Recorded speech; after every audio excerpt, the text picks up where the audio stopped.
మేము ఒకప్పుడు పొద్దున్నే లేచి చూసినప్పుడు నెమళ్ళు జింకలు ఆహ్లాదంగా ఆడుతూ పాడుతూ అరుస్తూ కనిపించేవి. ఇప్పుడు అవి భయంతో అరుస్తున్నాయి. వాటిని చూస్తుంటే మాకు బాధ చేస్తుంది.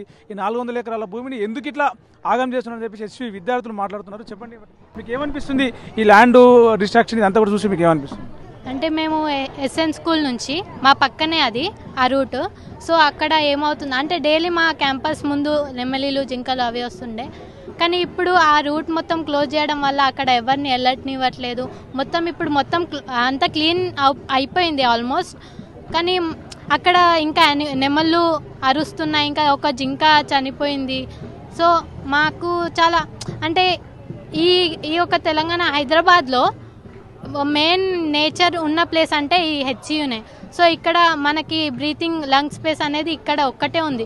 సో ఇది కూడా క్లీన్ అవుతే ఇంకా మనం ఫ్యూచర్ జనరేషన్ ఎలా బతుకుతుంది అని ఆ ఒక ఆలోచన మా అందరిది. అదొకటి ప్లస్ హెచ్సియు ల్యాండ్స్ అన్ని కూడా అంటే వేరే వాళ్ళకు హ్యాండ్ ఓవర్ అయిపోతున్నాయి కదా, దాని గురించి ఏమంటారు?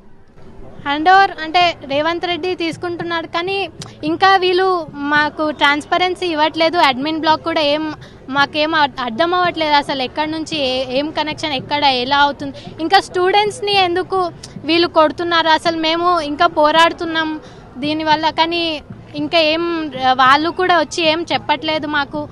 ఇంకా తొందరలో ఇది అయిపోతే మాకు ఇంకా ఎగ్జామ్స్ ఉన్నాయి. సో మేము డైలీ ఉండలేము ఇక్కడ బయట మొత్తం. మాకు కూడా ఎగ్జామ్స్ ఉన్నాయి, మేము చదువుకోవాలి ఇంకా. సో ఇది ఎక్కడిదక్కడ తొందరగా అయిపోతే మాకు కొంచెం చదువుకోవడానికి టైం దొరుకుతుంది.